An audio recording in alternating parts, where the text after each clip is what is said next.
அனைவருக்கும் வணக்கம். ஈரான்ங்கிற பேரை கேட்டாலே உங்களுக்கு என்ன தோணுது? இப்பெல்லாம் எப்ப இந்த சண்டை முடியும், நமக்கு கேஸ் பெட்ரோல் எல்லாம் பிரச்சனை இல்லாம கிடைக்குமா அப்படின்னு யோசிக்கிறீங்களா? இந்த சண்டைக்கு முன்னாடி ஈரான் பத்தி உங்களுக்கு என்ன தெரியும்? ஈரான்னா ஒரு இஸ்லாம் மதத்தை பின்பற்றக்கூடிய ஒரு நாடு மிடில் ஈஸ்ட்ல இருக்கு.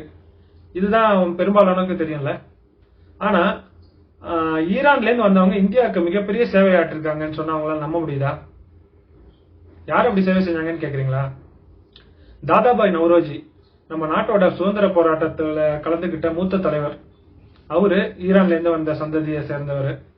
அதே மாதிரி ஹோமி பாபா நம்ம நாட்டோட அணுசக்தி துறையோட தந்தைன்னே சொல்லலாம் அவரு. அப்புறம் ஃபீல்டு மார்ஷல் மாணிக் ஷா, அவர் தான் இந்திய ராணுவத்தோட தலைவரா இருந்து இந்தியாவுக்கு வெற்றி தேடி தந்தாரு பாகிஸ்தான் போறப்போ. இதே மாதிரி இந்தியாவில தொழில் புரட்சி உருவாக்கி ஒரு மிகப்பெரிய தொழில் நிறுவனமா இருக்கிற டாடா குழுமத்தை ஆரம்பிச்சது ஈரான்ல இருந்து வந்தவங்க தான். ஜாம்ஷெட்ஜி டாடா, ஜேஆர்டி டாடா, ரட்டன் டாடா, இவங்க எல்லாமே ஈரான் வம்சாவழியை சேர்ந்தவங்க தான். இவங்களை நம்ம பார்சிஸ் அப்படின்னு சொல்றோம். நீங்க கேள்விப்பட்டிருப்பீங்க. ஏன் பார்சிஸ்னு சொல்றோம்? இவங்க பாரசீகத்தை சேர்ந்தவர்கள். பாரசீகம்னா ஈரான் நாட்டோட பழைய பேரு பாரசீகம். இது கூட நீங்க கேள்விப்பட்டிருப்பீங்க. இங்கிலீஷ்ல பெர்ஷியான்னு சொல்லுவோம். இவங்க பெர்ஷியால இருந்து வந்ததுனால பார்சிஸ் அப்படின்னு அழைக்கப்படுறாங்க. இன்னி தேதியில இந்தியால ஒரு 50,000 இருந்து 60,000 பார்சிஸ் இருக்காங்க. பல்வேறு துறைகள்ல இவங்க நம்ம நாட்டுக்கு சேவையாற்றிட்டு வராங்க. சரி, இவங்கெல்லாம் எதனால ஈரான்ல இருந்து இந்தியாவுக்கு வந்தாங்க? அதுக்கு முன்னாடி நமக்கு ஒரு இன்ட்ரெஸ்டிங் விஷயம் நான் சொல்லி ஆகணும். இவங்கெல்லாம் ஈரான்ல இருந்து இந்தியாவுக்கு வந்தாங்கன்னு சொல்றேன்ல, ஆனா ரொம்ப காலத்துக்கு முன்னாடி இவங்க இந்தியால இருந்து ஈரானுக்கு போனவங்க தான் திரும்ப வந்திருக்காங்க. எதுக்கு இங்க இருந்து அங்க போகணும் அப்புறம் திரும்பி வரணும்னு கேக்குறீங்களா? நீங்க கேள்விப்பட்டிருப்பீங்கல்ல, ஒரு கூட்டு குடும்பமா இருப்பாங்க, சகோதரர்களுக்கிடையே சண்டை வந்துடும், ஒருத்தர் கோச்சிட்டு பக்கத்து ஊர்ல போய் செட்டில் ஆயிடுவாரு. அங்க போனா கூட இந்த பகைமை நீடிச்சுக்கிட்டே இருக்கும்.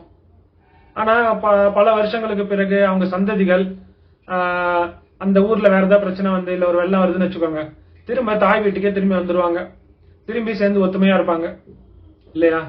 இதே மாதிரி கதை நம்ம நிறைய கேள்விப்பட்டிருப்போம். ஆல்மோஸ்ட் இதுதான் நடந்திருக்கு இந்தியாவுக்கும் ஈரானுக்கும் கூட. எப்படி? வேத காலத்துல பாத்தீங்கன்னா வேத கால மக்களுக்கிடையே ஒரு பிரச்சனை அது பெரிய போரா மாதிரி அதுல தோத்து போனவங்க இந்தியாவை விட்டு வெளியேறி ஈரான்ல போய் செட்டில் ஆயிருக்காங்க. இதுக்கான நிறைய குறிப்புகள் நம்மளோட இலக்கியத்துல இருக்கு. ரிக்வேதத்துல பாத்தீங்கன்னா பல்வேறு குறிப்புகள் இருக்கு. விருத்தாரா அப்படிங்கிறவரோட தலைமையில ஒரு அணியினர் ஓடுற ஆத்து தண்ணியை நிறுத்தி வச்சுட்டாங்க அவங்களுக்குள்ள பிரச்சனைனால. அந்த நிறுத்தி வச்சதுனால அதுக்கப்புறம் உள்ள ஆற்றுக்கு அப்புறம் இருக்கிற மக்கள் தண்ணி இல்லாம கஷ்டப்பட்டிருக்காங்க. அதனால பெரிய போரே வந்திருக்கு. அந்த போர்ல மக்கள், ரிஷிகள் எல்லாருமே சண்டை போட்டிருக்காங்க. ரெண்டு சைடும் நிறைய பேர் கொல்லப்பட்டிருக்காங்க. அதுல கடைசியா விருத்தாரா அணியை சேர்ந்தவர்கள் தோக்கடிக்கப்பட்டிருக்காங்க. அந்த விருத்தாராங்கிறவரையும் கொண்டுட்டாங்களாம். அப்புறம் தோற்று போன அணியினர் இந்தியாவை விட்டுட்டு மேற்கு நோக்கி நகர ஆரம்பிச்சிருக்காங்க. ரிக்வேதத்துல இந்த போருக்கான குறிப்புகள் நிறையவே இருக்கு. அப்புறம் பௌத்தாயன ஸ்ரௌத சூத்திரம் அப்படின்னு ஒரு இலக்கியம் இருக்கு. அதுல பாத்தீங்கன்னா அமாவஸ்யு அப்படிங்கிற ராஜாவோட சந்ததியினர் மேற்க புறப்பட்டு சென்றார்கள். அவர்கள் காந்தாரர்கள், பார்ஸ்வர்கள் மற்றும் அரட்டர்கள் அப்படின்னு சொல்லி குறிப்பு இருக்கு. இதுல பாத்தீங்கன்னா காந்தாரர்கள்ங்கிறது காந்தாரம், ஆப்கானிஸ்தான். இது நம்ம நிறையவே கேள்விப்பட்டிருப்போம். இந்த பார்ஸ்வர்கள் மென்ஷன் பண்ணிருக்கு இல்லையா, இதுதான் பிற்காலத்துல பாரசீகம், பெர்ஷியா அப்படின்ற நேம் பார்சிஸ்ங்கிற இன்னைக்கு பேர் வரைக்கும் அது நிலைச்சிருக்கு. இந்த பார்ஸ்வர்கள்ங்கிற வேர்டு இந்த இலக்கியத்துல இடம்பெற்று இருக்கு. அதுக்கப்புறம் புராணங்கள்ல பாத்தீங்கன்னா நிறைய புராணத்துல நம்ம இந்த கதை கேள்விப்பட்டிருப்போம். தேவர்களுக்கும் அசுரர்களுக்கும் சண்டை வந்துச்சு, அதுல அசுரர்கள் தோற்கடிக்கப்பட்டார்கள்னு. இந்த ஈரானுக்கு கலங்கி போனாங்க பாத்தீங்களா, இந்த விருத்தாரா தலைமையிலான அணியினர், அவங்களதான் நம்ம அசுரர்கள்னு இன்டைரக்டா புராணங்கள்ல குறிப்பிட்டிருக்காங்க. சரி, நம்ம 3 எவிடன்சஸ் நம்ம இலக்கியத்துல பார்த்தோம். இதே மாதிரி ஏதாவது எவிடன்சஸ் ஈரான் போன மக்கள்கிட்ட பார்சிஸ்ட் இருக்கா அப்படின்னு கேட்டீங்கன்னா நீங்க ரொம்பவே ஆச்சரியப்படுவீங்க. இதோட நிறையவே குறிப்புகள் இருக்கு, நிறைய நம்ம இன்ஃபர் பண்ண முடியும். எப்படின்னா, இந்த பார்சிஸ் சொல்றோம் இல்லையா, இவங்க ஃபாலோ பண்ற மதத்தோட பேரு ஜொராஸ்ட்ரியனிசம். இந்த ஜொராஸ்ட்ரியனிசம் பாத்தீங்கன்னா இதுல பல்வேறு பழக்க வழக்கங்கள் வேதகால ஹிந்து மதத்தோட ஒத்து போகுது. சில எக்ஸாம்பிள் பார்க்கலாமா? ஃபர்ஸ்ட் பாத்தீங்கன்னா இவங்க அக்னி வழிபாடு செய்யறாங்க இந்துக்கள் மாதிரியே இன்றளவும். அப்புறம் இந்துக்கள் மாதிரி இவங்க பூணல் அணியறாங்களாம். மூணாவது பாத்தீங்கன்னா அந்த வேதகால கடவுள்களான மித்ரன், வருணன் எல்லாம் இவங்களும் கும்பிடுறாங்க சாமின்னு நினைச்சு. அப்புறம் நான்காவது பாத்தீங்கன்னா இந்த வேதகால மக்கள் வாழ்ந்த இடத்த சப்த சிந்து அப்படின்னு சொல்லுவாங்க. அதே வார்த்தை இவங்களோட புனித நூலான ஜெண்ட் அவஸ்தாலையும் இடம்பெற்று இருக்கு. அப்புறம் இவங்களோட புரோகிதர்களை இவங்க அதர்வன் அப்படின்னு சொல்றாங்க. அதர்வன்கிறவரு வேதகால ரிஷிங்கிறது நமக்கு தெரியும். அவரோட மெயின் கண்ட்ரிபியூஷனை பேஸ் பண்ணி தான் அதர்வன வேதமே உருவாயிருக்கு. ஆனா இவங்க அதர்வன்கிறவர் ஒரு புரோகிதர்களுக்கு அதர்வன்கிற வார்த்தையை யூஸ் பண்றாங்க. அப்புறம் 6வது ஒற்றுமை பாத்தீங்கன்னா இவங்களோட புனித நூலான ஜெண்ட் அவஸ்தாவோட லாங்குவேஜ் பாத்தீங்கன்னா வேத காலத்து சமஸ்கிருதத்தோட சாயல் ரொம்பவே இருக்கான். இதை நிறைய பேர் ரிசர்ச் பண்ணி எழுதியிருக்காங்க. சோ இவ்வளவு ஒற்றுமை இருக்கு பார்த்தோம். இதோட ஆச்சரியமான விஷயம் இதுல இருக்க வேறுபாடுகள். அந்த வேறுபாடுகள் தான் இவங்களுக்குள்ள இருக்கிற பகைமையை வெளிப்படுத்துது. இவங்களோட கடவுள் என்ன தெரியுமா பேரு? அசுரா. அத அஹுரா மஸ்டா அப்படின்னு சொல்றாங்க. அது இன்டைரக்டா அசுரரை குறிக்குதான். இவர்கள் தேவர்களை தங்களோட எதிரிகளா பாவிக்கிறாங்க. அது ஒரு தீய சக்தியா நினைக்கிறாங்க. நம்ம ஆல்ரெடி பார்த்தோம்ல புராணத்துல தேவர்கள் அசுரர்கள்னு.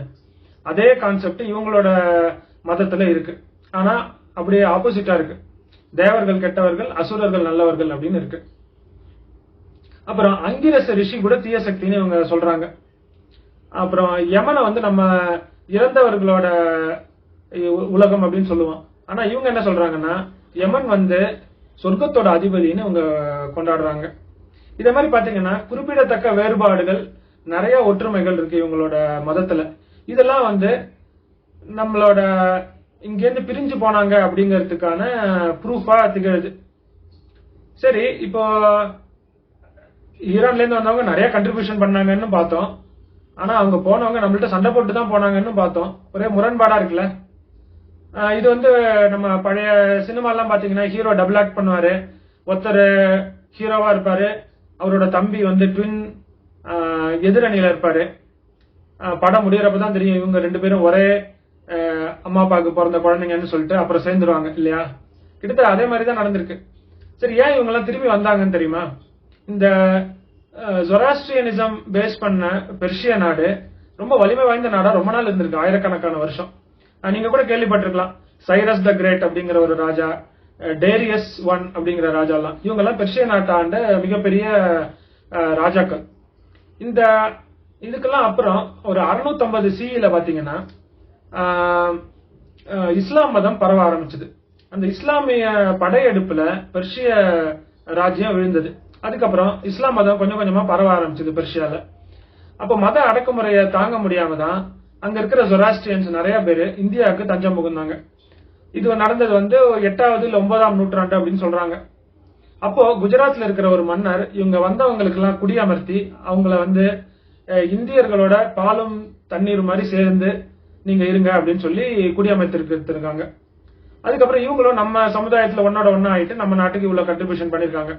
அதுக்கப்புறம் 18th 19th செஞ்சுரிஸ்ல இன்னொரு வேவ் ஆஃப் இமிகிரேஷன் நடந்திருக்கு. அப்பயும் நிறைய ஜொராஸ்ட்ரியன் ரெஃப்யூஜிஸ் வந்திருக்காங்க. அப்பவும் நம்ம நாட்டுல இருக்கிற மக்கள் அவங்களுக்கு அடைக்கலம் கொடுத்து இங்க அவங்கள செட்டில் பண்ணிருக்காங்க. நிறைய பாப்புலர் பார்சிஸ் நம்ம சொல்லலாம். இந்த நடிகர் பொமன் இரானி, அமைச்சர் ஸ்மிருதி இரானியோட ஹஸ்பண்ட், அவங்க எல்லாம் கூட ஈரான்ல இருந்து வந்தவங்க. அதனாலதான் அவங்களோட சர்நேம் இரானி அப்படின்னு இருக்கு. சோ நம்ம இன்னைக்கு வேத காலத்துல, அதான் ஒரு 6000-7000 ஆண்டுகளுக்கு முன்னாடி எப்படி வேதகால மக்கள்ல ஒரு பகுதியினர் ஈரானுக்கு போய் செட்டில் ஆனாங்கன்னு பார்த்தோம். அதுக்கு நம்ம இலக்கியங்கள்ல என்னென்ன ப்ரூஃப்ஸ் இருக்கு, அப்புறம் அவங்களோட மதத்துல அவங்களோட மத நூல்ல என்னென்ன ப்ரூஃப்ஸ் இருக்கு அப்படின்னு பார்த்தோம். அப்புறம் அவங்க எல்லாம் எதனால திரும்பி வந்தாங்க ஒரு 1000 ஆண்டுகளுக்கு முன்னாடி அப்படின்னு சொல்லிட்டு நம்ம பார்த்தோம். அதுக்கப்புறம் இங்க செட்டில் ஆனவங்களோட நாட்டுப்பற்றையும் அவங்களோட பெரிய லெவல் சேவையும் நம்ம பார்த்தோம். டாடா குழுமத்தை தவிர இன்னும் பல்வேறு தொழில்கள் பார்சிஸ்னால ரன் பண்ணப்படுது இந்தியால. பாத்தீங்கன்னா அந்த வாடியா குரூப்னு ஒன்னு இருக்கு. இந்த பிரிட்டானியா பிஸ்கெட்ஸ், பாம்பே டையிங் இதெல்லாம் வச்சிருக்கிறவங்க அவங்க தான். கோத்ரேஜ் அது ஒரு பார்சிஸ் தான் ரன் பண்றாங்க. அப்புறம் serum institute of India Covishield vaccine create பண்ணாங்க இல்லையா, அவங்க எல்லாம் பார்சி சேர்ந்தவர்கள். அப்புறம் மிஸ்ட்ரின்னு ஒரு குரூப் கேள்விப்பட்டிருப்பீங்க. அப்புறம் நம்ம விரும்பி குடிச்ச ரஸ்னா அப்படிங்கிற ட்ரிங்க்ஸ் இருக்கு இல்லையா, அதை ஆரம்பிச்சது பார்சி தான். அப்புறம் சென்ட்ரல் பேங்க் ஆஃப் இந்தியாவை ஆரம்பிச்சது ஒரு பார்சி தான்.